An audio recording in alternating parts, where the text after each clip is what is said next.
get started with tonight's program, I've got a few announcements, and I thought I'd let you know that we're still selling the marker plate covers out there, and pens.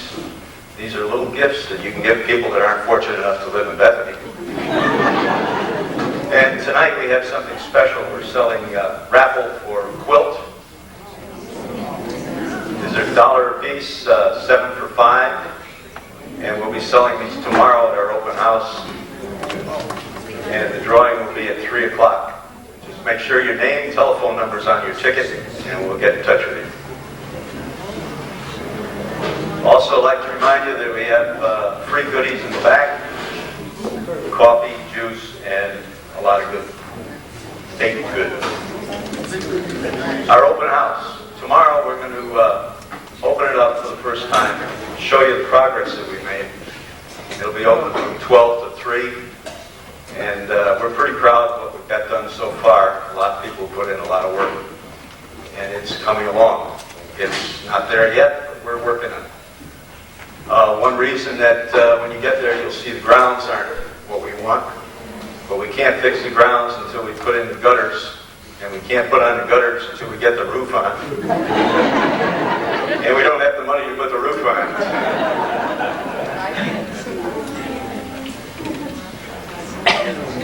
You all have that kind of problem? One thing I want to mention is the models up front here. Bob Love, who lives over on Fairwood Road, has been making these things for, I think his wife said, years. He's cleared off his pool table, his ping pong table, and brought them over for you to look at tonight. They're going to leave here and go over to our building, so they'll be on display over there also, and you'll be able to see them. But these are fantastic models. I don't know how many of you are into model airplanes, but these are above and beyond anything you'll see out, the flying models and this kind of thing. Super job.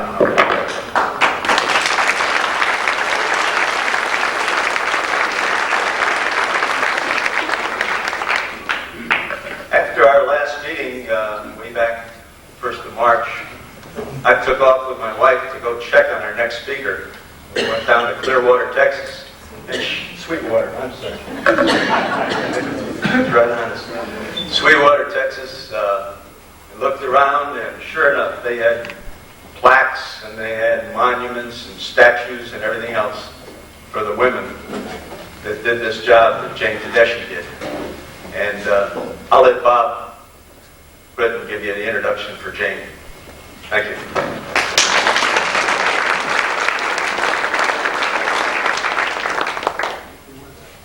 When I look out here, it's an excellent audience, almost 200 people. Nearly 200 people. That's a lot of people for a Historical Society meeting.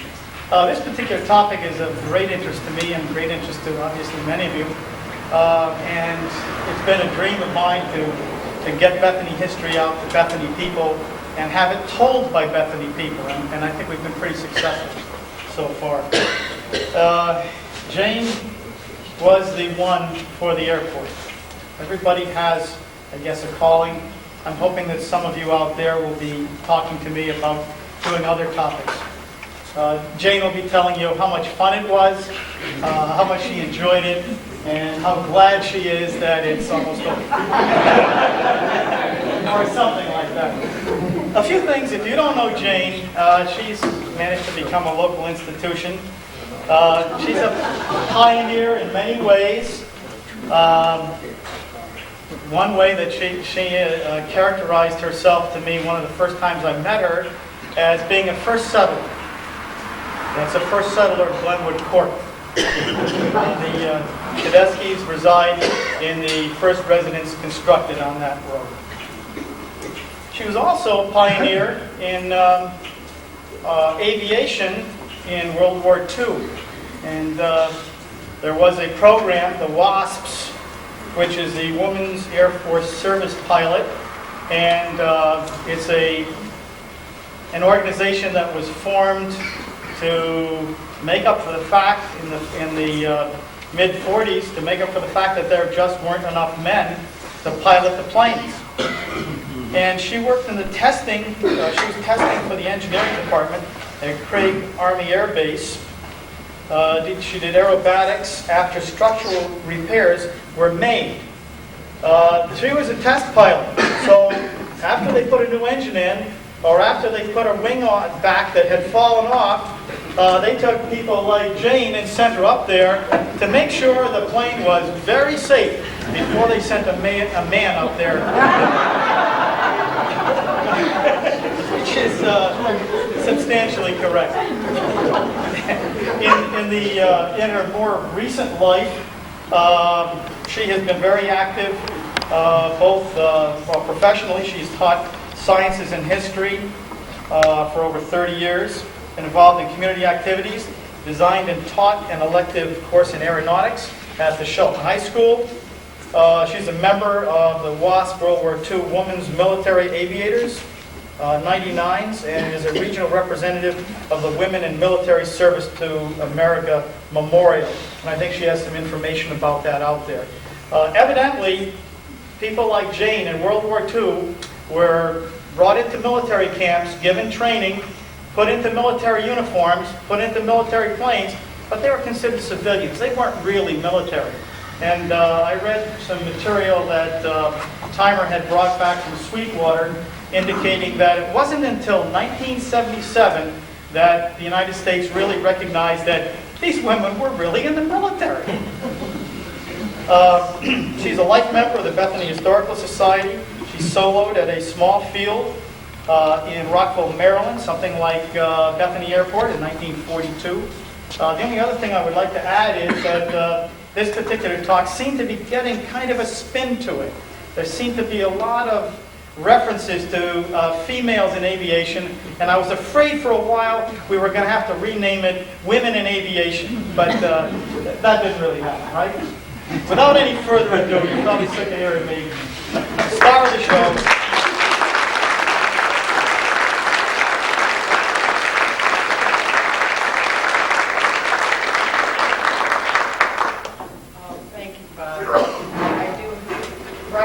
The wings have not come off.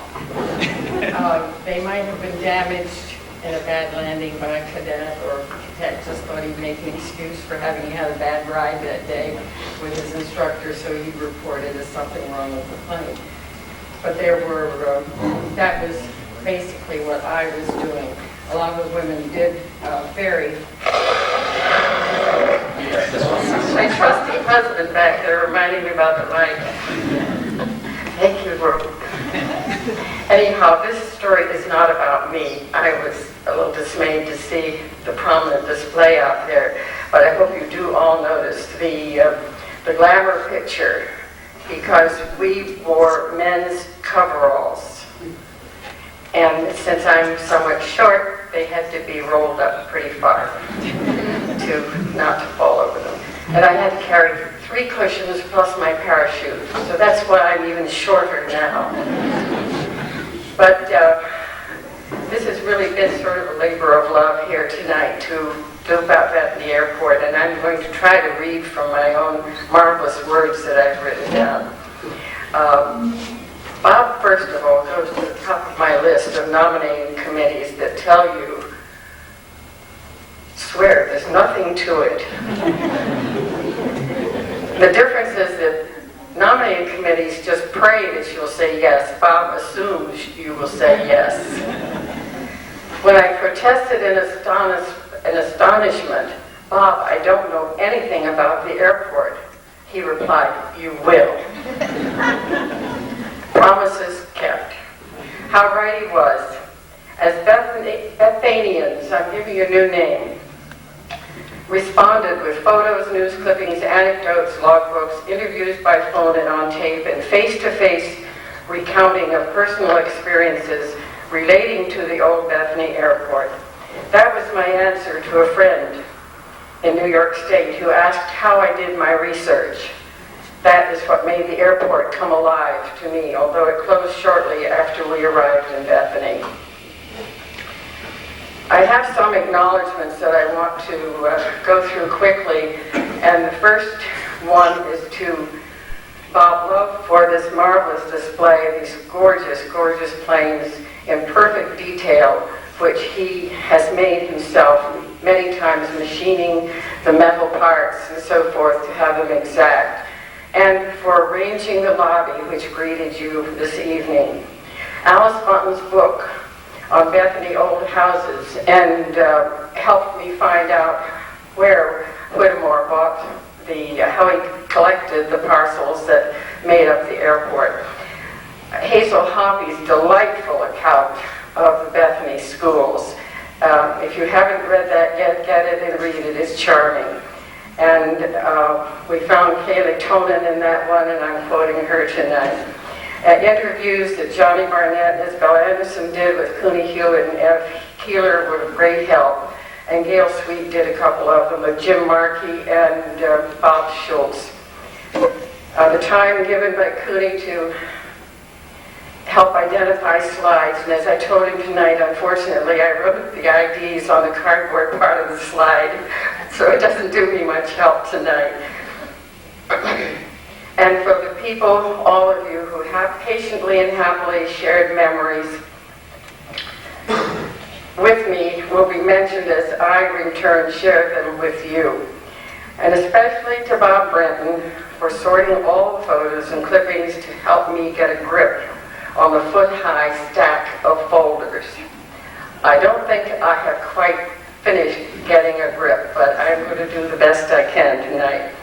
And to Will Brenton, sort of a security blanket here with the equipment, who took charge of the 200 or so slides which we managed with difficulty and stiff necks to reduce to 80. If yours is not included tonight, please forgive. We did have to cut them down or you could be here till midnight. To all of you who shared anecdotes, I hope I'll do them justice. And if I get something wrong tonight, make a note, for only you may know my error, and tell me later so we can correct it for the society records. I hope I haven't forgotten anyone in that. And because I had to, at 5 o'clock, I began cutting, so that those seats get awfully hard. And I know half of you at least didn't think to bring cushions. So, becoming of course, timer used up half my time.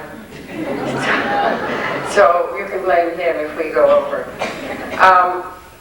I became aware of the fame of Bethany Airport because everywhere I go I seem to find somebody who flew out of or into. There must have been an awful lot of traffic across Bethany through these years.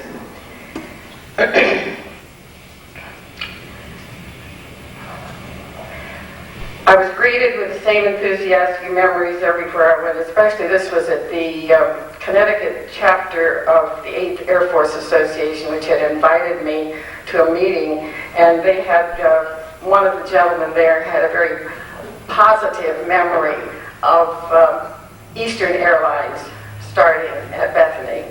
And we also had many more positive memories of TWA and Pan Am. And my sister, whose husband had worked with Pan Am, said, "Do you have a lake in Bethany?" And I said, "As a matter of fact, we do, but the Long Island Sound wouldn't be too far if it had been Pan Am." So it does turn out to have been American, as we'll talk a little more about later. Those are things that we've had to work out. And New Year's Day, I was at a brunch at the Kingsbury's and met Ben Judd. He happened to overhear me saying I was going to be giving a talk in the airport in June. He said, "I just met a woman who knows all about the airport." And that's how I met Ruth Jones, now Ruth Barabalt. And we had a wonderful conversation. She called me and she gave me so many more notes than I would have had otherwise. And this afternoon, I received her own report, which she'd given to her son, Greg Porto. I received it this afternoon. Fortunately, I had the earlier notes, but I'm going to read because she has a great way of describing some of the things that happened, and the whole report is delightful. To get to some of these women he was referring to, it isn't going to be the Women's Night, but I don't think we should leave the women out because they were participating not only in Bethany Airport, but historically. So before we leave Bethany, however, I just learned recently And I'd like to go back time to the 1890s, I think it was, with Flying Machine Doolittle, who had long had a fascination with flight. In the 1890s, he earned his nickname when he tried a human-powered trip off of his barn over a Litchfield Turnpike, landing in a manure pile and breaking his leg. That was early flight in Bethany. Now let's go back to 1908 with the Wright brothers at Kitty Hawk in Paris, where they took their plane for a better reception than it had received in America. The first woman to go up in flying machine, she tied her skirts around her knees and excitedly took her place in the open-air seat provided. Edith Berg earned her place in aviation history. Her husband, representing the Wrights to a skeptical audience, had sent for her to join them for the demonstration. This was May 1908, and the 2 minutes, 3-second flight proved the point. It flew. And the woman, apparently, thought it safe. Whispered in the salons of Paris, however, that crazy American woman. And to think her husband let her do it. Flying was even more shocking than driving a motor car. In 1911, Harriet Quimby presented herself to the Aero Club of America on Long Island for a pilot's license, the government not yet having taken responsibility for this. In her demonstration flight, her landing shattered the club's record for accuracy. Her comment to reporters, "Flying seems easier than voting." The 19th Amendment to the Constitution, giving women the vote, was 9 years away from ratification. Also in 1911, back in Connecticut, the new Governor Baldwin recommended to the Assembly the passage of a statute, I'm quoting so I must read it, providing for the registry of operators in the offices of town clerks in each town in which airplanes or dirigible balloons are owned. I don't think we've seen any of the latter. Thus, Connecticut General Assembly in its 1911 session adopted the first act in the United States to control aircraft. It also sort of set some kind of a record for action by an assembly upon a governor's recommendation. The licensing responsibility began with the Secretary of State, but was soon changed to the Commissioner of Motor Vehicles. Tyler Davidson's journal entry. Tyler Davidson, you all know, was a Bethany resident and well known. Entry for July 4, 1918 saw 5 aeroplanes pass over, the first we have ever seen going over Bethany. If this was an Independence Day flyover, could Harris Whittemore Jr. have been one of the 5 flyers piloting those planes over Bethany a few months before the armistice ending World War I? Perhaps, I'd like to think so. Perhaps observing the suitable land below. Surely he must have been the lone pilot who landed his airplane May 28, 1920. As the entry in Tyler Davidson's journal informs us, 1 mile north of Bethany Center, first one known to have landed in town. Rumor that there is a possibility of establishing an aviation field here. Somewhere along the line, I'm supposed to turn off the lights and start with a slide or two, but not just yet, okay? Yes, I think we should, because we'll put those quotes up. Thank you. Was this the plane Elsie Downs saw when she was 16 years old? Harris Whittemore Jr. was World War I aviator from Naugatuck with a dream. He was financially... This is what I have to get used to doing. Okay. Top button, right? Okay. He was financially able to realize that dream, and in August 1922, accepted conveyance of the Dr. Asa Woodward House property west of Amity Road. This seems to indicate that actual operation as an air facility could have opened in 1923 as stated in the Bethany Bicentennial booklet. Sadly, This is a lovely actual foggy day for the airport. We thought it was rather beautiful to show. This seems to indicate that the actual operation as an air facility could have opened in 1923, as stated in the Bethany Bicentennial booklet. Sadly, if so, it puts our airport 2 years behind Brainerd, where a second annual aviation meet was held in 1922. However, in a less happy time, perhaps he could have begun some operation before actual conveyance. The children at Center School saw airplanes in 1921 and 22. According to Kayla Tonin, quoted in Hazel Hoppy's book on Bethany schools, someone would call out, "There's an airplane out there," and Miss Twing would give them permission to go to the window for 1 minute. 1 minute. And Kay says they didn't dare not go back to their seats after that 1 minute. So perhaps we can settle for a tie with Brainerd Airport. These are the quotes from Tyler Davidson's journal, which I have already read to you.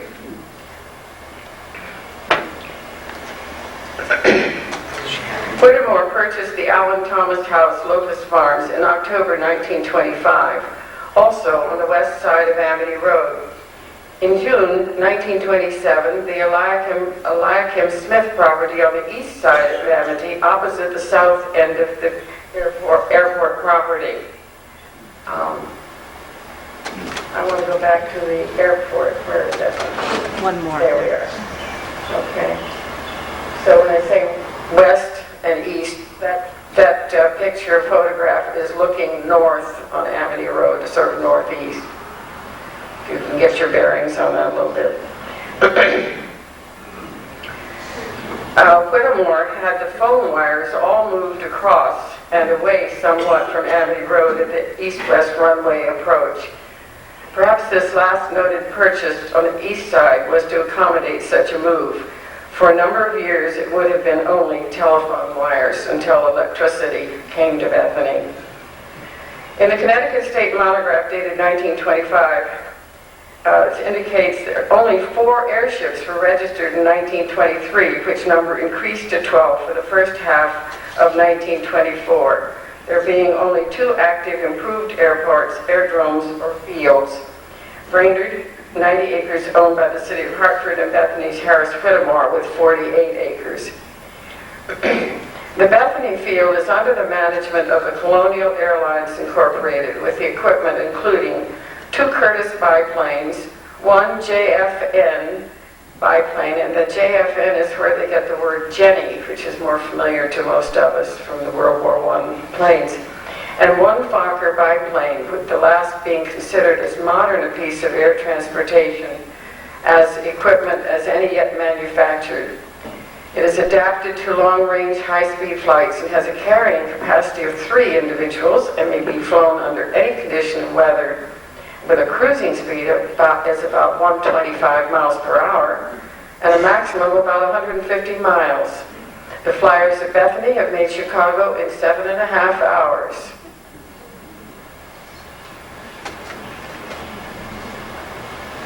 Now this is a typical picture of how the romantic flyers were dressed as World War I pilots dressed somewhat like this, with the jodhpurs and the leather jackets, and look at those planes.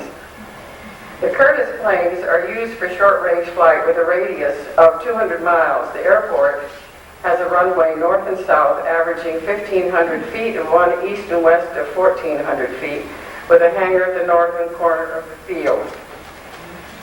Curtis Cooney Hewitt pointed out the prevailing northwest winds, a longer run possible.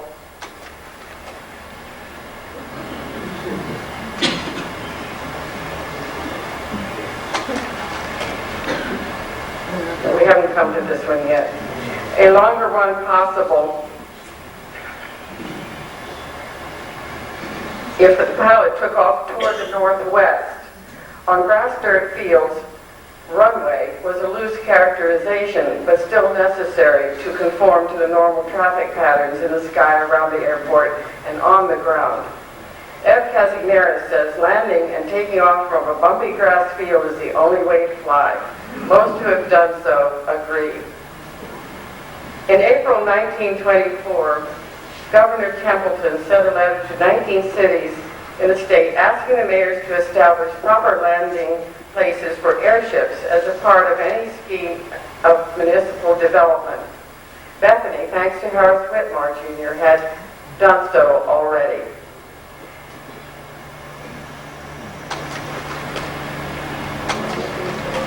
There, that's a little before, and I'll go back to those other two. John F. Nixon of Naugatuck saw an ad in Aerial Age magazine for plans for an airplane. In 1918, he built the Nixon Special, which you see there, the third oldest Connecticut-built airplane in the state. It could soar to 6,000 feet and fly 100 plus miles per hour. Its power plant was a second-hand four-cylinder engine built in 1910.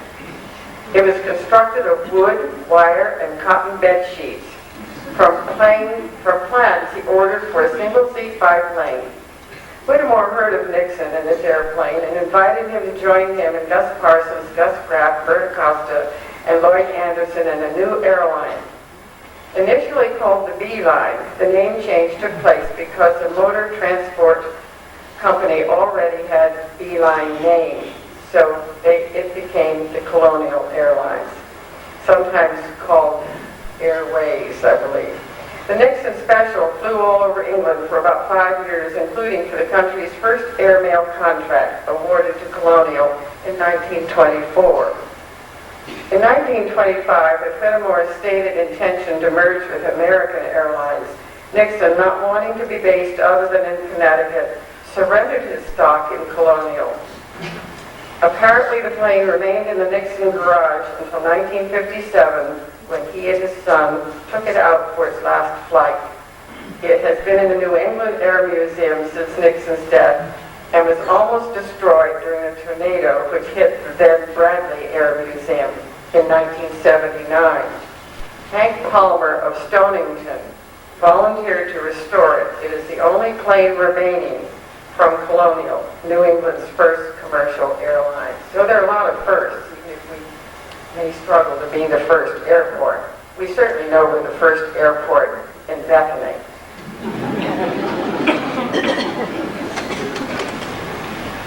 That's a pretty good picture of an early day. This one is the, let's see, is that we did that the first hangar? The first hangar. I've seen so many different hangars, I'm just losing track. That's the first one. What? This was the first one. Right.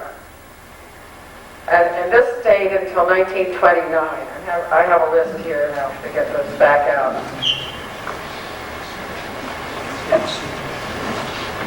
Any help is welcome. When I look at that plane, the Nixon Special,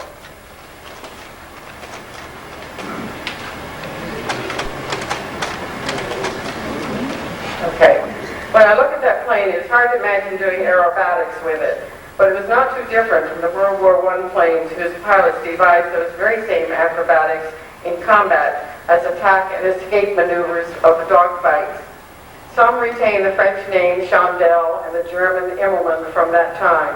A loop could change a pilot's status quickly from quarry in front to the rear of his enemy. The other two could take the plane higher and in the opposite direction, a sensible maneuver if one's guns had jammed. The Bethany Town Fairs. Oh, this is a Ford Trimotor. Okay, just be sure I've got it. We'll talk about that a little bit later. The Bethany Town Fairs were held in the autumn at Town Hall rather than at Old Fairgrounds on Fairwood Road. The schools were closed on the two fair days. In the mid-20s and 1926 specifically, it was held at Bethany Airport, where obviously there was more space for the displays in the hangar, livestock exhibitions, a magician, and rides and other carnival stuff. Schools participated with appropriate rivalry, very competitive. There were tables filled with jams, jellies, candies, pickles, breads, And that tradition certainly has not changed in Bethany. That's from one of Hazel Hoppy's publications. Now, skipping ahead a little bit to the Ford Tri-Motor, since it's on the screen, one of the men who was flying the airmail in the, and I'll have to come up with the name a little bit later, was returning in the Ford Tri-Motor, and unbeknownst to him, a passenger had hitched a ride and was sleeping in the back. When the pilot decided to try a loop in the Ford Tri-Motor, which had rather interesting results, I'm sure, for that passenger. Now, at one of the fairs at the airport, Harlan Tuttle remembered his father gave him a quarter to buy a soda. He gave it to the man, and the man behind him said, "Give the kid change for 50. So Harlan had another quarter. Asked if he gave it back, he said, "Nope, I kept it." I imagine the man behind him paid for it. Harlan went to the airport as a kid, had a ride, but didn't much like it. It was a place to hang around. They all went there, but he didn't much when he got older. One day, a lot of dignitaries from Naugatuck were there, and a plane jumped over the wall, which shortened the field then, and was later removed. Not the plane, but the wall was later removed. And we have a picture that does show that. It may have been that first one we've already had up there, but I think there are a couple more of the airport. This is a bird or a wacko. Cody, you want to help? But you wouldn't know if I had the wrong, probably.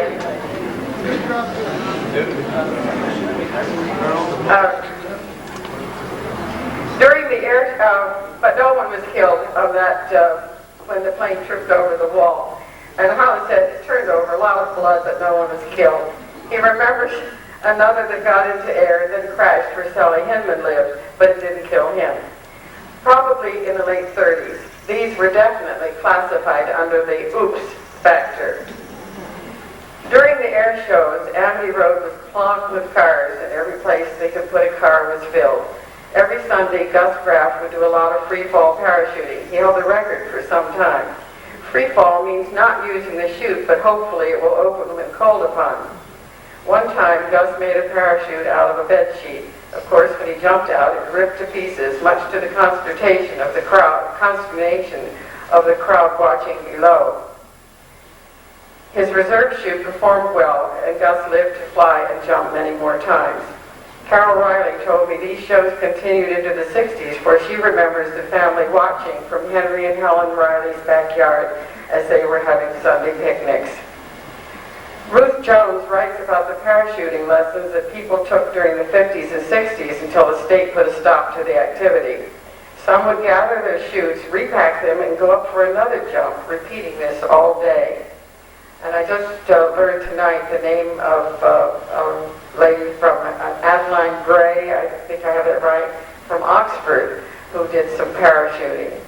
And there was a note that Gus Graff had instructed a woman, so perhaps she was the one that he instructed.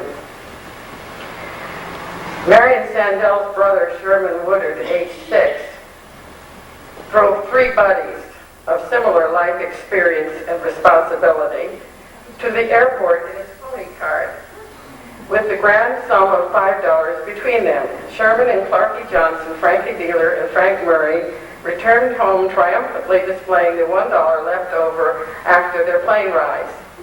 No parental knowledge or permission was involved. Marion did not mention their reaction upon learning of it. The government ended the civilian airmail contracts in 1934, but not soon enough for that young man who had hitched a ride. And this pilot, I've just come to this, in the Ford Tri-Motor looping, was Batch Pond. And those of you who were active at the airport will remember that name. Gus Graff was involved so long with Bethany Airport flying, with colonial parachuting instruction and helping out on busy days with passenger flights. He was a special character. He built planes at one time in the late 20s. He had a long wing from Sikorsky, fastened it to a jetty fuselage, and one day in 1927, He got up from his chair at the airport and announced he was going to Miami. With a supply of chocolate and milk from the hot dog stand and 165 gallons of fuel secured in the front seat, he took off. With a slight diversion near Philadelphia from his planned route, when he found himself being shot at as he had flown into a military anti-aircraft practice area. He arrived over Miami in something over 21 hours nonstop. He flew around until he made it in even 22 hours. I can fully appreciate that because I was flying safety pilot for a friend of mine who was on instruments under the hood, and we were she was doing so well, and I was sitting there enjoying the Texas air, which was nice at that time. And I happened to look up and I saw a bomber up above me. I looked down and we were right over the target at Big Spring Bomber Base. So it can make you a little uneasy. In the 20s, Bethany Airport had a rotating beacon and a cement arrow 50 feet long pointing to the next beacon on a question mark mountain. Perhaps you can, somebody can help me fill that in. Well, here, there's a mountain someplace. Meriden Mountain. Meriden Mountain? Okay, we'll try that one. It also boasted a weather station with George Wolcott, the weatherman. The station was moved to Tweed when Tweed opened in 1931. As planes became safer in the late 20s, the Depression made it more difficult to afford flying lessons, much less by a plane. Air races, records for speed, altitude, and endurance were made and broken in late 20s and 30s. And by the mid-30s, there was a commissioner of aeronautics who reported a huge increase in applications for pilots with private flying licenses.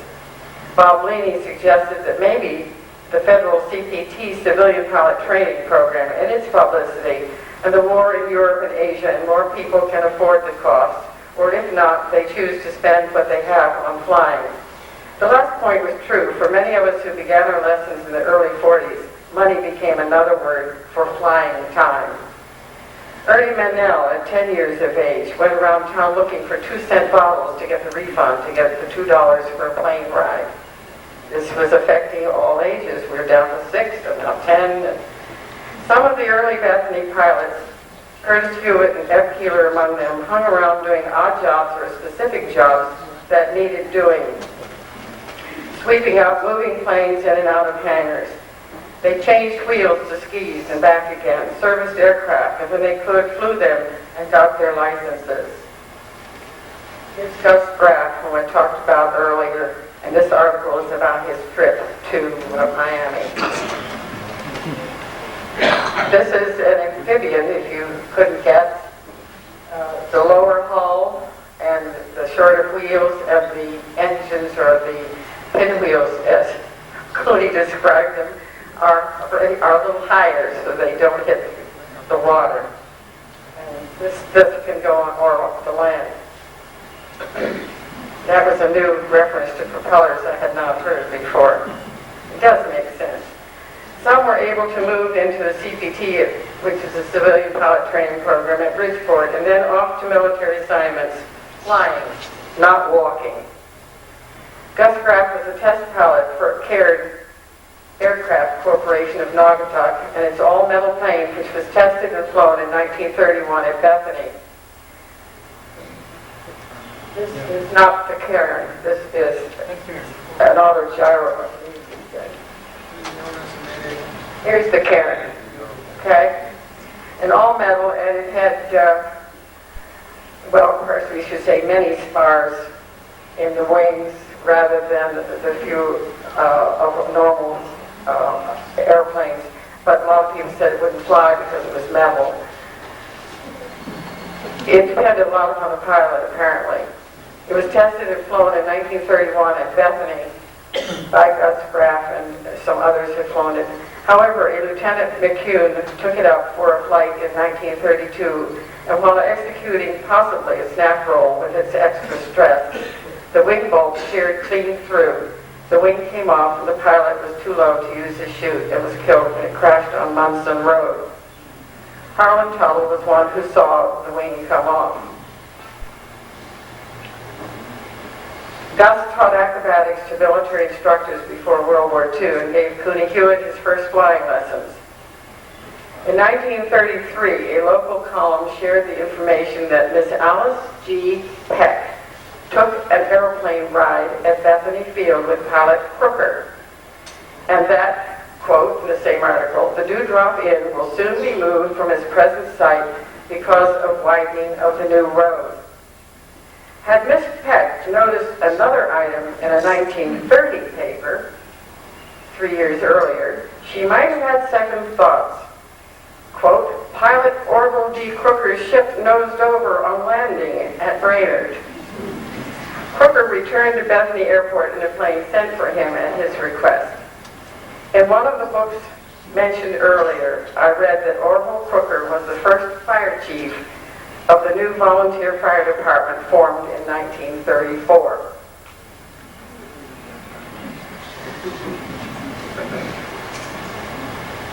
Ed, are you around? Why don't we wait until the lights go on at the end? Ed Bethany Areas will have an announcement. He's doing some research on the Karen and the Kimball. I guess he'd like to get help from anybody. But he also has a piece from the numbers, I guess it was, from the fuselage, or was it from the tail, of the Karen that crashed. Bert Acosta was another name remembered here. Everybody said, oh, there was Bert Acosta. You're going to find out about him. A daredevil flyer who, some say, flew even better when drunk. There is an old adage, there are many old pilots and many bold pilots, but not too many old, bold pilots. Acosta had been a pilot for Admiral Byrd and possibly was one on the transatlantic flight of 3 seaplanes in 1919. He was one of the men joining with Whittemore. Whittemore incidentally told a reporter that Burt definitely did not fly under the Narcotic Bridge as rumored. In fact, the police charged Acosta with flying too low, 50 feet over it. In 1927, Acosta also flew solo to France, landing at, the weather was bad, so he put it down on the beach. And this has been about 70 years ago. And Chamberlain also flew in 1927, a week after Lindbergh. And he also flew out of Bethany. As you know, he lived in Shelton well into the, I think, 1970s at least. Bob Schultz remembers an American Airlines DC-3 landing at Bethany. There's the Cairn wreckage on Munson Road. Here's the I almost got things together here. This is not Bethany Airport, however, it is an American Airlines DC-3, so we thought we'd put that up for you. And I know that 1936-37 was about that time that the DC-3 was put into action with American Airlines.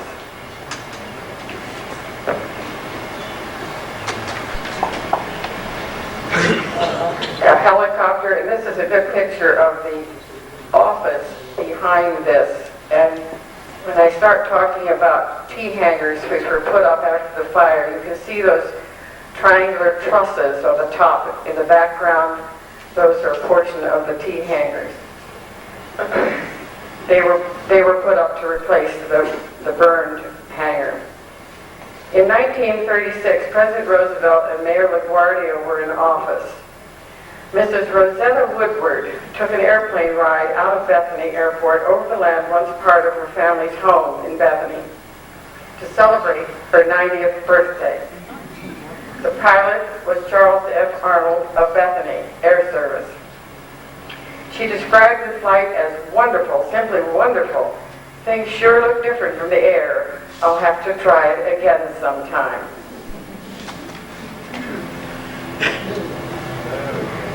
That is the diner, the airport diner in the little brown building there.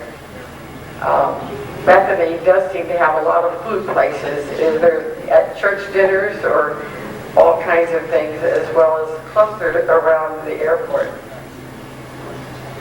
F. Keeler's father was a professional photographer and made a long camera which could be aimed out the hinged-up, hinged-down door of the Piper Club, which was also slow, about 70 miles cruising. Thus, he could get good aerial photographs. Now, if that hinged-up, hinged-down confuses you, it just means that it latched in the center. And when it was up and down, it was as if you were sitting out on top of the air. Air shows were just a case of making money, Cooney told us. Before the war, people didn't have their sons in the service, and the airport was quite an attraction. No charge for watching, but $2 to $3 for rides. The Aerodrome Inn, as I just found, was in a house that was just north of the present hangar. And it really was in Bethany, not Naugatuck.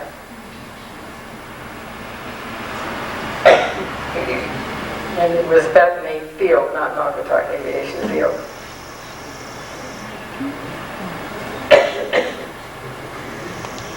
And so we come to another plane. This is a biplane. Fleet. Yes? Fleet. A fleet? Okay, thank you. One of those. This shows that there was snow at Bethany Airport. It wasn't immune.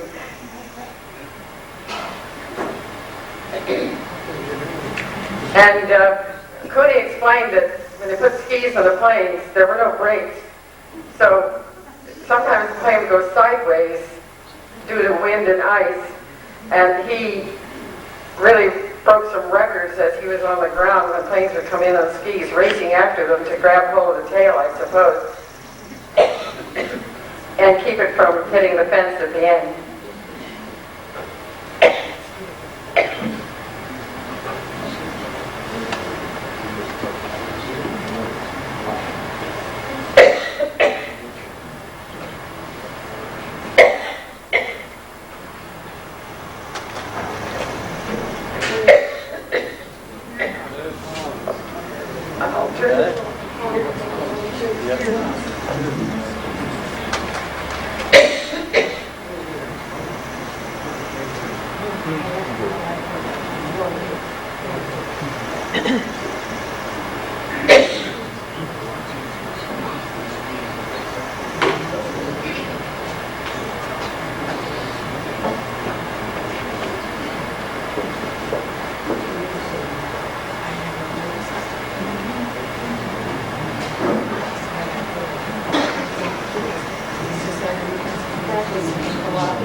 This is a Piper Cub, the workhorse of the late 40s, inexpensive, fairly easy to fly, and most students of those days learned to fly on the Piper Cub, or one about similar horsepower. Some of the first ones were 35 horsepower, and this looks like a 65 horsepower.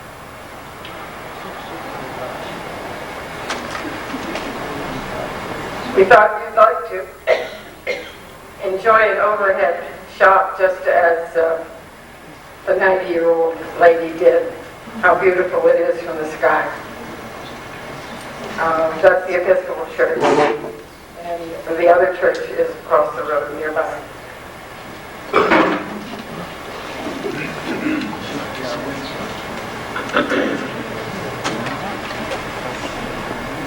This is a piece of the wreckage from the fire that someone had retrieved and recently it came to the Historical Society.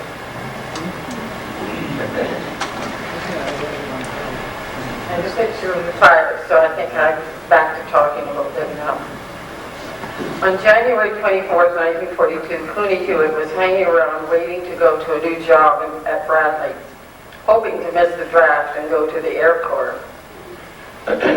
Workers were painting over the word Bethany on the top of the hangar so enemy planes couldn't get their bearings from it. They were painting with tar, being heated on a stove inside the hangar. Cooney had just warned them it was getting pretty hot, when with a mighty whoosh, it went up, and the whole hangar was soon involved, with 22 planes inside. He said he was speechless at first, but rushed to the Stinson hanging off its wheels in the door of the hangar, shoved a pipe of some sort into the wheel assembly, which had been waiting repair, lowered it out of the way. He had regained his voice, and his shout brought people from all around to help save the 7 planes they managed to get out. People driving past stopped to help. The big cinder block and steel hangar all collapsed in 20 minutes. Harris Hoppy lived nearby and had a camera, so he took some of these pictures.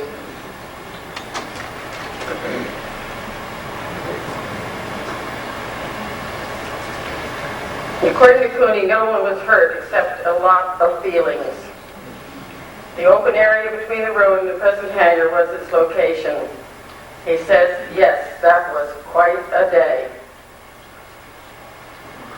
By June, apparently in the same year, for all we could make out from the newspaper clipping, which didn't have a date, but on the back there were some evacuees from Burma that seemed to put it in 1942 during the war. It was back in operation. Walter Reynolds took over from Whittemore later than in 1942, after the Civil Aeronautics Administration redesignated the airport. Reynolds had lost his plane in the fire. The Eagle Rock, with which they towed the advertising banner sign, had been lost also. Shave and save with Marlin blades, 20 for 25 cents, had been one of the advertising slogans on banners. Mr. Wakely from Ansonia built a number of T-hangars into which a single plane could be backed or pushed, tail first. The front doors were wide to accommodate the wings. I'm not sure there were doors even, but the front was wide. In the slides and films, you can see the triangle-shaped trusses on the tops. They were constructed where the old hangar had been in a U-shape. That is a T-hanger.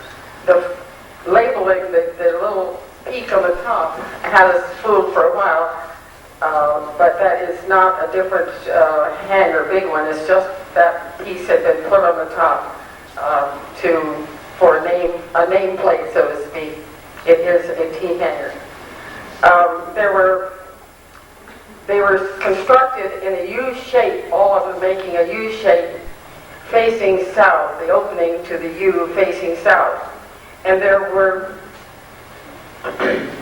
3 facing west, 2 facing south, and some probably 3 facing east in that area between the present hangar and Amity Road, which is where the old hangar had been. And they were actually used some of the old foundation of the burned hangar. William Wolfe was and they were going to have, I think, 7 more of these to be built at another location. William Wolfe, Bill Wolfe, was to manage, assisted by Curtis Hewitt of Bethany.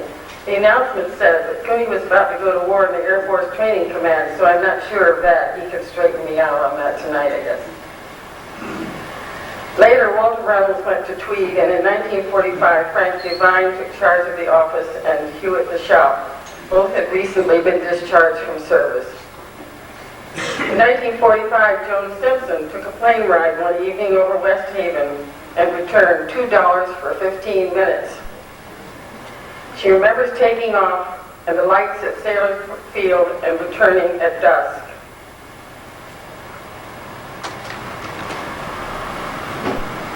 Again, you can see how the planes fit into the T-hangars.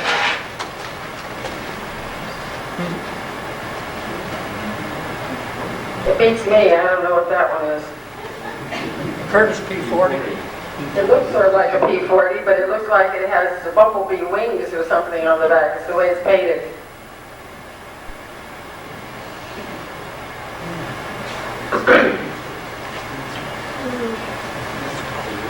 Here's an interesting one.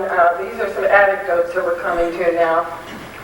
Downs, who got his license in 1948, and Cooney both managed to fly backwards over Amity Road. At least so they had claimed.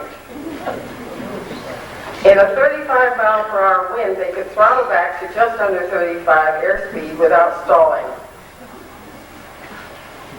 And they experimented with that until they found out.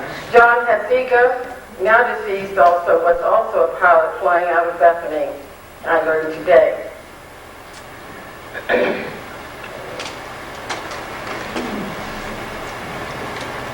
Again, you can see the trusses on the ones over in the right of the T hangars.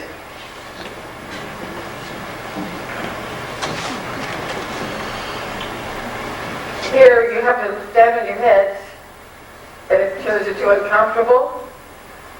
This says 5 miles to Bethany with an arrow.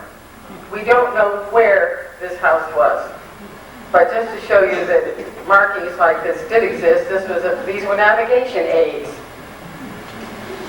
They didn't have the radios and signals and all that sort of thing. They used beacons and barn markings and the number of water towers that were circled by pilots in training.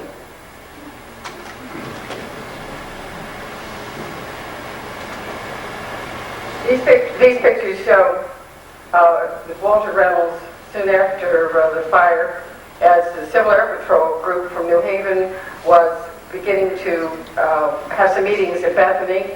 And in one place in 1958, we have a fly-in poster, which we'll come to in this. You may have seen it out and around. A lot of these pictures are out in the lobby and over here, so that you can see them again afterwards.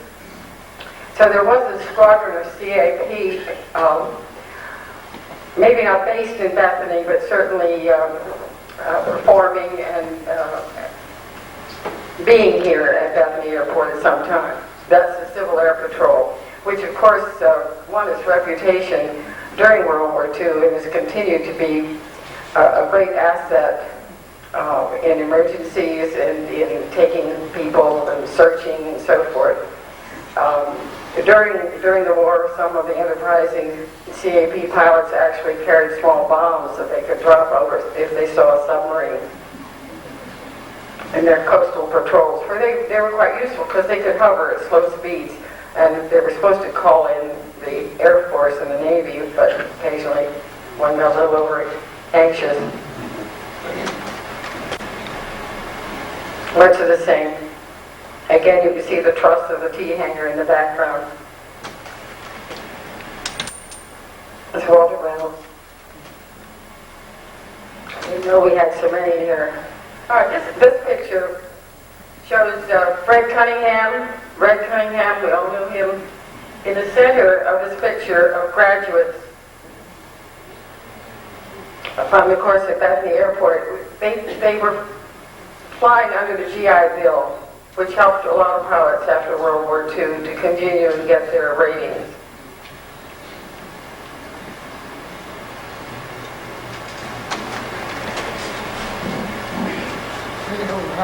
Now, this is Robert Halpin. The name has been spelled so many different ways. Cooney assures me it should be Halpin without an R. So that's what I'm staying with, even though this picture shows it with an R. He took over after Reynolds left. And it was then that we had a very interesting thing occur. There was a south hangar, which you can see in this picture. This is looking north. So you see the little building in the south? That's South Hangar. And I'm told that it was so muddy they called it the pig pen. You also can see the U-shape of the T-hangars up there in further north, how they were situated. Where was the east-west runway there? Well, again, we say this is kind of a loose designation. In some cases, the trees have grown up. Perhaps, Cooney, do you have a better help for me on that one? Coming in between the south hangar and, see, we're looking north, so east-west would be this way, but just exactly where they considered it in this picture. Where the open space across the road also? East-west runway never materialized, but when the wind was really strong, we did come in over the road with the light planes and didn't roll very far. Oh, okay. Did you all hear that? With a strong wind, they wouldn't roll very far, so they could use that shorter runway. I mean, it wasn't really a long enough runway. This is what I wanted to tell you about, because I think this is a nice, very nice story. When Bob Halpin was there, they were noticing that the international flights coming in over from heading towards LaGuardia Airport, Idlewild, now JFK, Idlewild was not yet finished, so they were landing at Idlewild, at LaGuardia, sorry. And as they came in, it started their letdown. They were coming right over Bethany Airport. And lo enough, on this beginning of their glide path, but the men started thinking, wouldn't it be nice to have sort of a greeting or a sign up there for them? So that's what they did on the south hangar. Now you may notice that the flag looks a little straight. It says, welcome to the USA, Bethany, Connecticut. And they did check with somebody, and they found out, though, it was a little, like, should have been folded over this way, maybe. It still was okay the way the field of stars was situated in relationship to the other part of the flag. So it stayed that way. Until 1950. There was a hurricane, and it ripped the roof off of the south hangar, and as you can see, wrecked a few airplanes.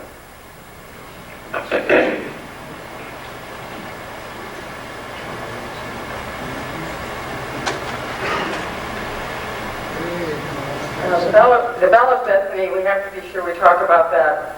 But I have a lot of anecdotes and things, and if you need a seventh inning stretch or something, let me know, and we'll see how we can get through this more quickly. Develop Bethany had been started by a gentleman by the name of Lazor, L-A-Z-O-R, in his garage, I guess it was. He had so many people coming to help him that he was also outgrowing the garage, and he brought it down to Bethany, where they all set to build this little racer, which they hope to win a bundle on, I'm sure. And you see, Cooney knew it in both of those pictures. He was working on this. There's the Bethany Bell. It was a nice little plane. It didn't really win any races. And the interesting thing, as they tried it out, as they test flew it,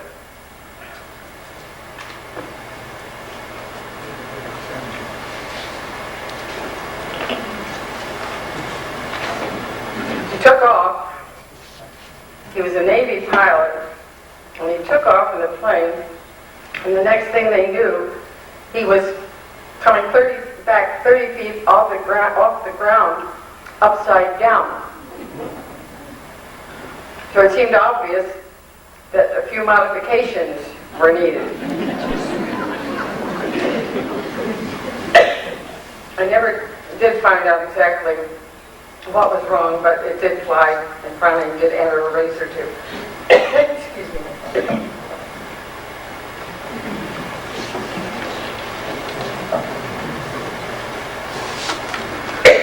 You get a good idea of the size of the racer there under the wing of the other airplane.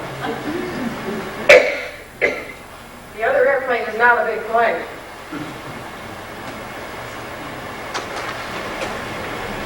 Oops factor again.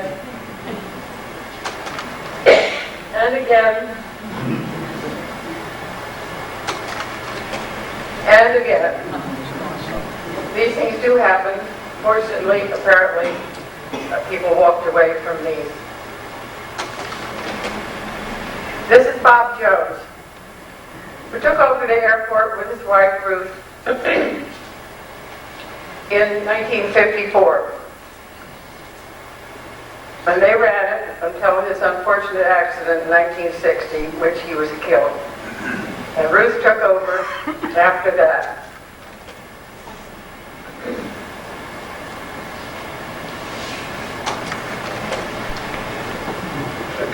The aerial advertising again.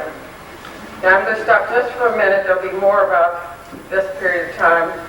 But for an anecdote, again, talked about the Dewdrop Inn. Kate Humiston built the Dewdrop Inn, which was where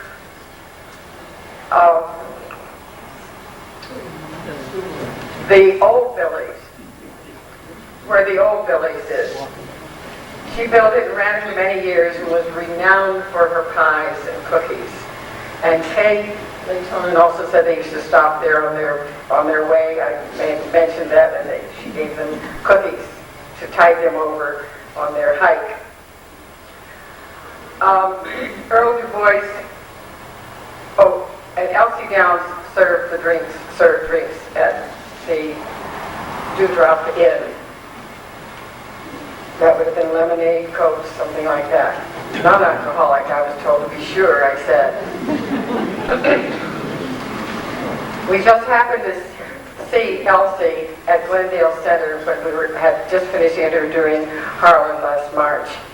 And Elsie told us these things. And this was a serendipitous occasion for me that happened. Earl Du Bois was a one-man operation of the Dewdrop Inn, and when he had to go to town for supplies, he would get the local girls like Ruthie Price and Holy Cross to fill in. I don't have the Holy Cross girl's first name. What was it? Dorothy. Dorothy? Okay, fine. Sandwiches and Mrs. Humiston's pies were specialties. And everyone called her Eddie Kate, and she was Al Hutton's grandmother, Cinda's great-grandmother. Another person who used to hang around the airport when he was a youngster, he walked 5.5 miles to the airport from Naugatuck, where he lived when he was a teenager. Jim Markey. He was known as the best prop spinner. As Ruth said, he could get it started with one flip of the prop. He was a tall man, and that's one thing I would never go near, was spinning a prop.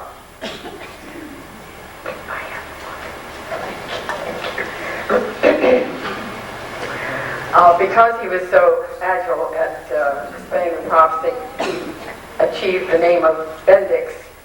Bendix Aviation made the starter assembly, for which the prop, I believe, was the energizer for the engine. So he became Bendix because of that skill. He built his own plane, which he registered as Marky's Flybaby, but on one side, because if you've ever built an airplane, you appreciate this, sweat and slivers. On the other side was mounds of joy. He was employed at Peter Paul and gave out candy bars.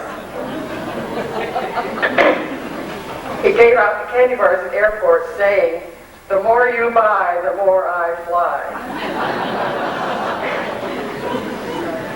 And I was given a name tonight that I had missed from one of the tapes. Adeline Gray was a young lady from Oxford who did parachute jumping. And it's possible that she was the woman that they referred to as Gus Graff had instructed in parachuting. So we did get the women back in here again.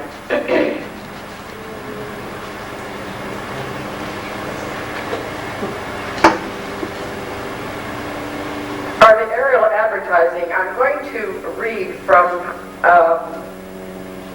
an account that I just received this afternoon, and Ruth says it so much better than I do.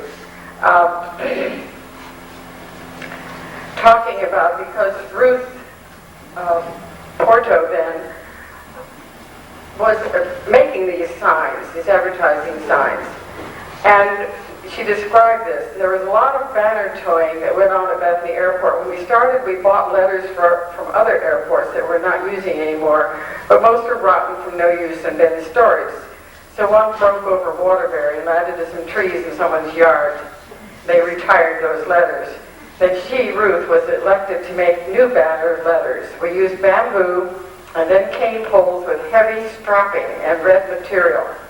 I cut 36-inch materials into 4 lengths and hemmed them, and then they fastened those to this heavy strapping.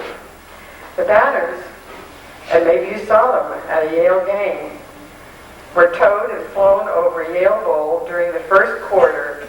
Then they came back to the airport, redid the banners for another ad, and flew the next quarter. They came back, changed banners, and finished the game. We had to have quite a few letters, especially A, E, I, O, and U. Sometimes we were short of E, so we stapled on a piece at the bottom of an F, or cut off an E for an F. That's very smart.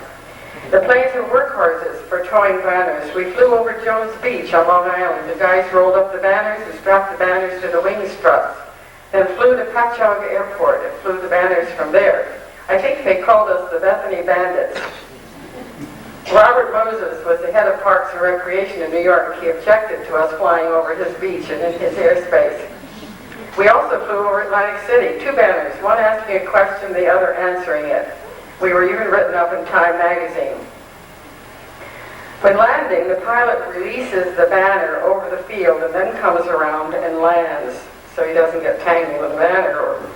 I remember one time the banner wouldn't release. Meanwhile, the other pilot had landed and waited in his plane with engine running. Well, after several attempts, the banner released, floated down, right on the turning prop, and all the letters were destroyed. 30 or so. All the letters were just chewed right up. I must say, I was not happy to hear this. That meant 30 or so letters. Meaning I had to get busy and start making more. Some nights I worked late into the night finishing letters only to have it fogged in the next morning so that it couldn't fly. Cooney told me that he sometimes got pretty good with the sewing machine too. Many talented men. He would hem the frayed edges of these banners so they could be used again without falling apart.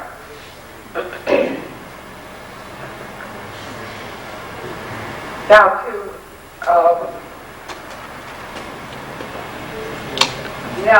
this I understand. I talked to Ruth about it before because we were a little puzzled as to just what these people were doing out there, and she thinks they were helping the tow pilot pick up the loop at the end of it's showing where the loop would be, so that he dragged the hook from the bottom of the plane to pick up the loop that then would pull the banner up into the air. So they were standing there with great trust in the pilot, helping to show him just where this was as he flew across. Then, of course, the parachute jumpers. And I can remember Ruth telling me on the phone last January that there was one man, he was so heavy that he landed with an awful thud. You could hear the earth shake. Another young man had only one leg, and he'd take off his artificial leg and get into the airplane, jump, and then the friend would run up to the plane with his leg so he could walk back from the parachute where he landed. And one winter day, a jumper slammed into the side of the wooden hangar. It knocked the wind out of him. One night at dusk on the last jump, one jumper's chute hit the electrical wires. Fortunately, he didn't hit the wires, but it blacked out part of Bethany. Connecticut Light and Power was a little upset.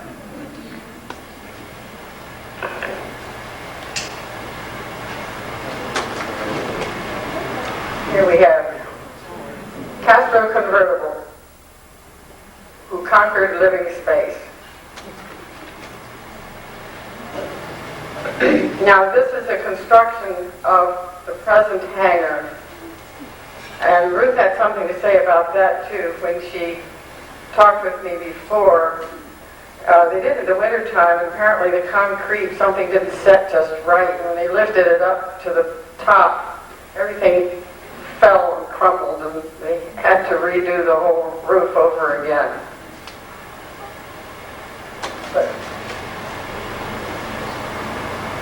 this looks more to me like maybe like a Quonset hut.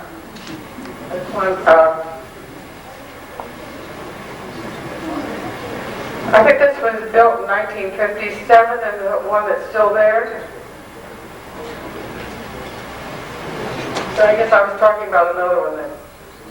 All right, 1958 fly-ins. These were attempts to get flyers acquainted throughout the state and sometime across the country for social occasions and so forth. And you can see on this that there was a mention of the Civil Air Patrol also on this one. There were several flying clubs headquartered at Bethany. The Mercury Flying Club kept a plane there. The Aviation Club of Connecticut had headquarters here and a membership of 128 private flyers. The Nutmeg Soaring Association was formed in 1956 and headquartered with 28 members at Bethany Airport. They flew out of here towards Sugar Bush, where they could catch the Sugar Bush wave. And J.B. and Dorothy Gardner and their son Harlan all, I think, started their flying lessons here. Dorothy said when the children were small and J.B. was flying, she'd take them across to the restaurant when they got a little bit restless and impatient. She'd take the children over there for treats.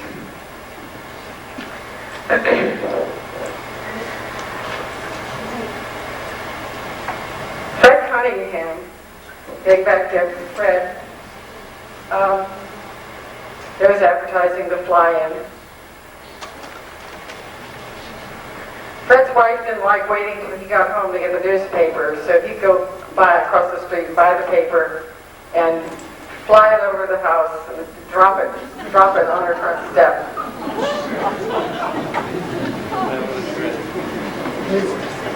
They also had a little mischief in dropping some things like a big collection of drink bottle cans, well contained so they didn't fly all over, on the island in the middle of the Naugatuck Reservoir. They had the guard there scratching his head how in the world those things got there because there was no boat available, and they seemed to enjoy the joke on him. Fred Cunningham, his father sold tickets from the commission for $2 a ride. One day he made $75.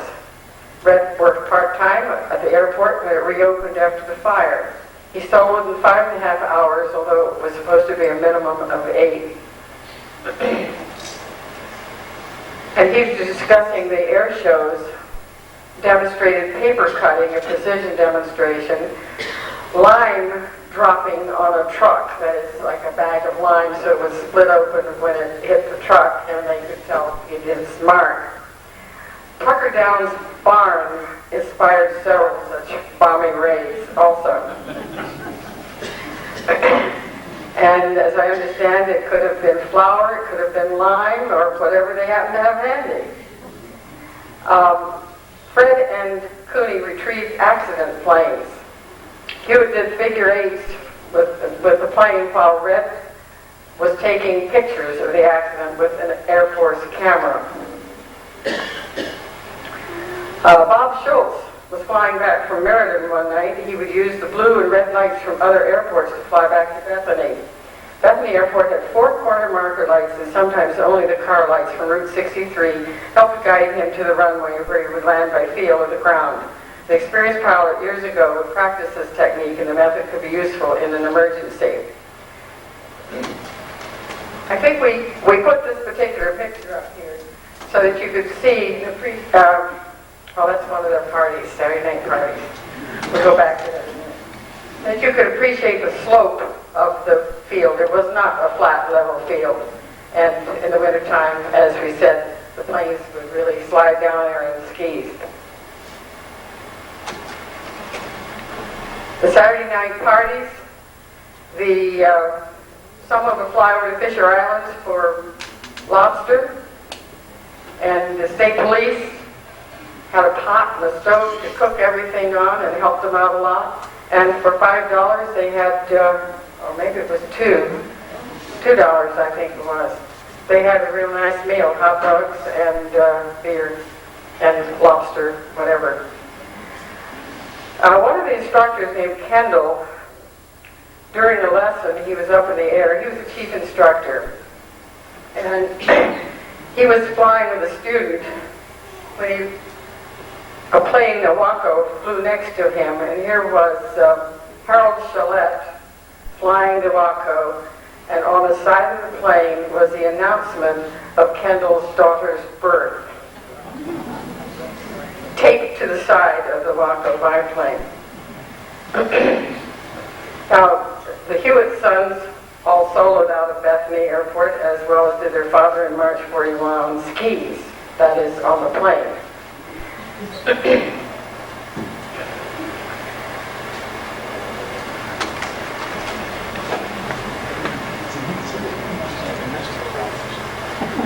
Self-explanatory. I think we've already dealt with a lot of these.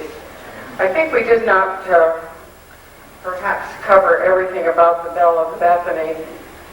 There'd be more about it, but I think we hit the highlights of that. It was $2 for the cakes of beer, hot dogs, and hamburgers, and I guess the lobsters might have been another time. Some of the jumpers carried hatchets in case they landed in a tree. And after 1960, Ruth Jones ran the airport by herself for a while, and then after she and Greg and Al Porto were married, they ran it together until the lease became too onerous and the demands for too much of a commission on the sales of the airport.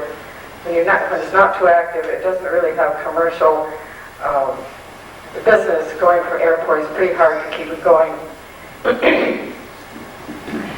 In 1954, there was the first annual 300 kites flying at the first annual kite fair. The grass fire at the edge of the airport grounds was put out by the volunteer fire department.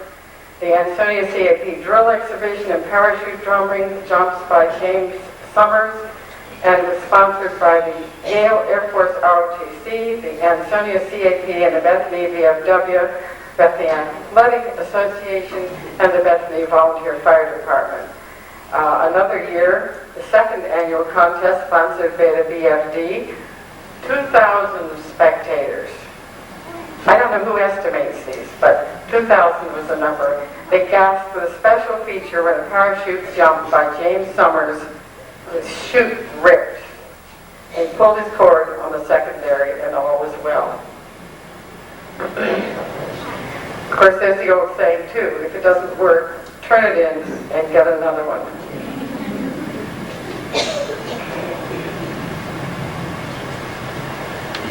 Peter Gambardella won the biggest kite. Susan Gambardella, the best homemade kite. James Eisenman, the smallest kite. And other winners were from New Haven, West Haven, and Bridgeport. Those three were from Bethany. I also found out a nice little bit of information. Unfortunately, now that the airport is posted, you won't find this happening. But in the 50s and 40s, there were a lot of cars with their parking lights on in the airport after dark. They kept the parking lights on so they wouldn't have any fender benders. And after a while, they sort of each had their designated spot to count on. It was dark except for corner lights identifying as bounds for any emergency night flyer seeking Earth.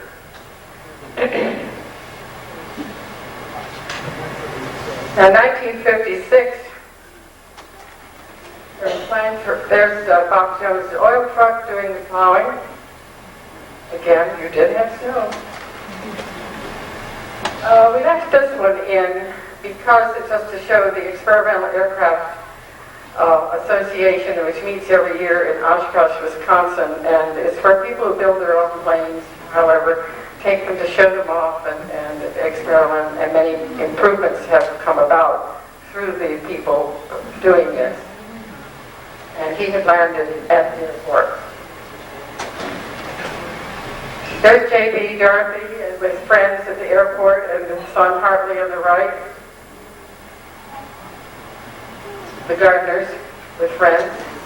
The friends had flown into the airport. J.B., I don't know if you can identify this person. I'm sort of guessing with educated guess that this is a photo taken from a glider, of a glider. Ah.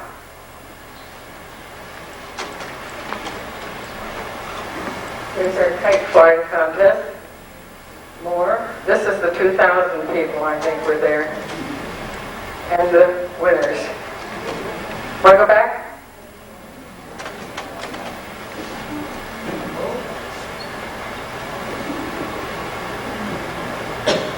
I think you'll find most of these photographs are exhibited around. Do you want me to speed up, or have we gotten to the point that we can't see it anymore? I can't see Jen. She's supposed to be giving me a cutoff sign. She feels the natives are getting restless. Ruth Jones at her desk in the office after she took over. And Al Porto on the right. And this gentleman, Pearson, had been doing acrobatic exhibit at the airport. Model airplanes for another use. And then the airport closed.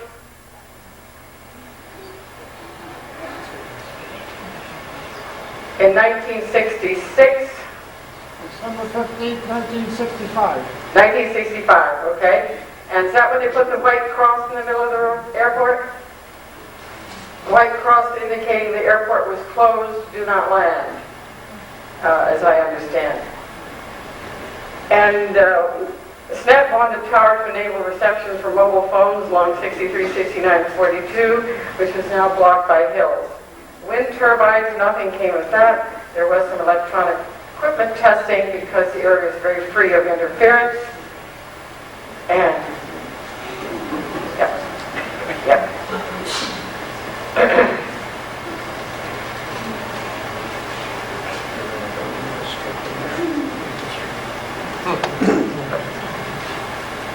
So I finish this, Will, and then we're going to do the film. We'll do it after, at the end.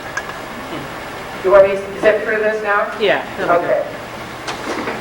These are the uses after the airport closed. This was a study, and the road on the right is one that Whittemore had built and then deeded it to the town so that he could get rid of the other road to its left. What did you say down there? 995 across there. I can't read it, but 67, I think. 57? 67. 67 would make more sense. 67. Okay. Ed Hibman running a controlled burn, and now the posted property because of vandalism is occurring. And the tag sales, where we buy each other stuff.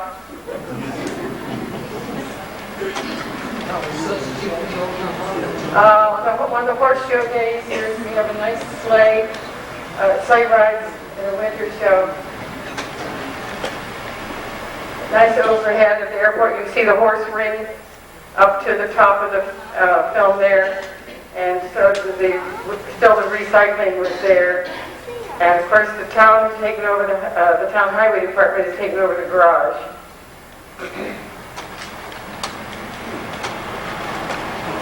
And here we are.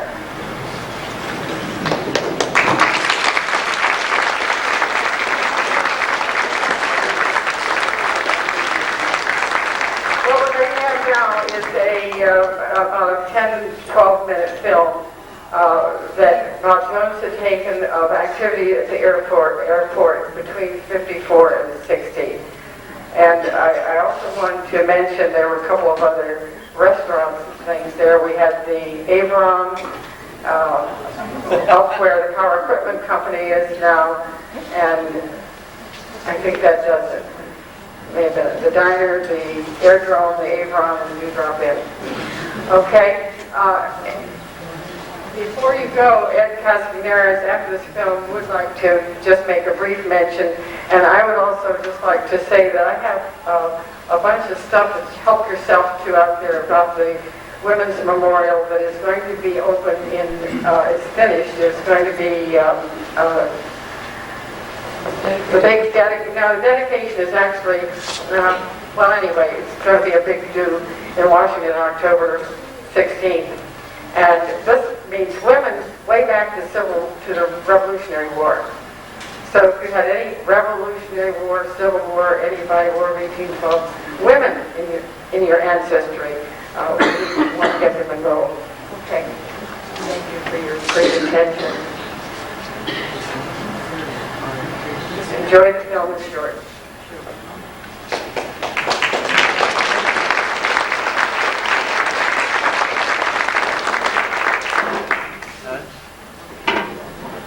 Let me go back to it.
Up there recycling or tag selling, just stop a minute and think about these glory days at Bethany Airport. Why is the name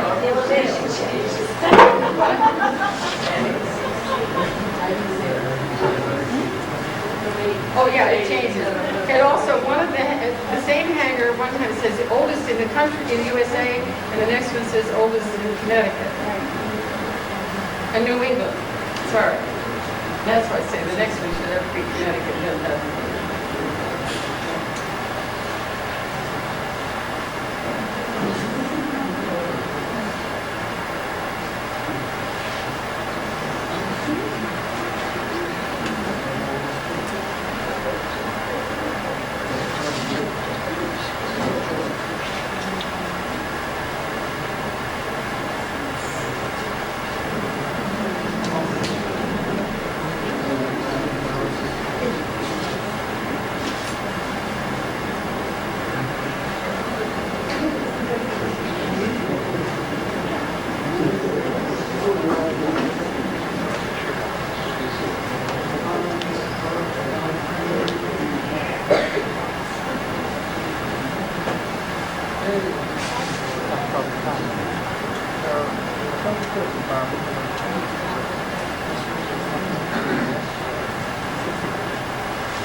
No, I.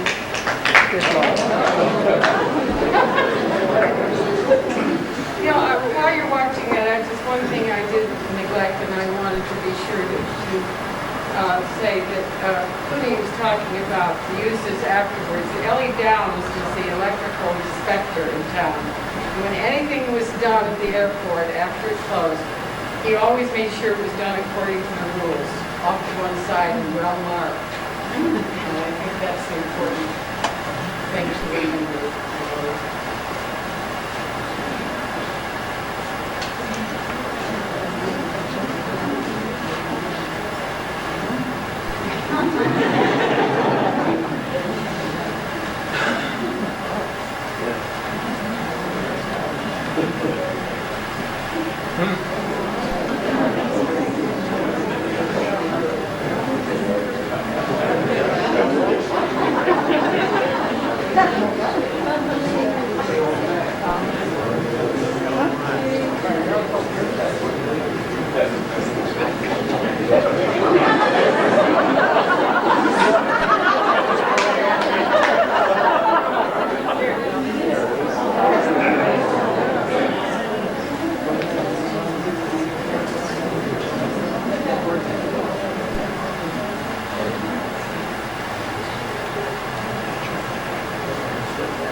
That's it.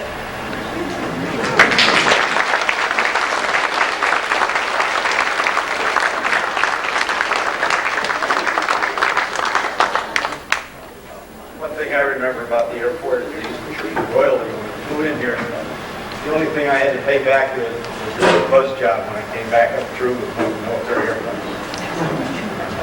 They used to love that, see something with a 100-foot wingspan come buzzing down the runway. Okay, I'd like to remind you of the quilt, Ellie Miller's beautiful quilt. Please buy tickets for it. It's going to help us fill the roof, which will help us put on gutters, which will help us fill the roof. There's goodies in the back, and thanks again to Jane.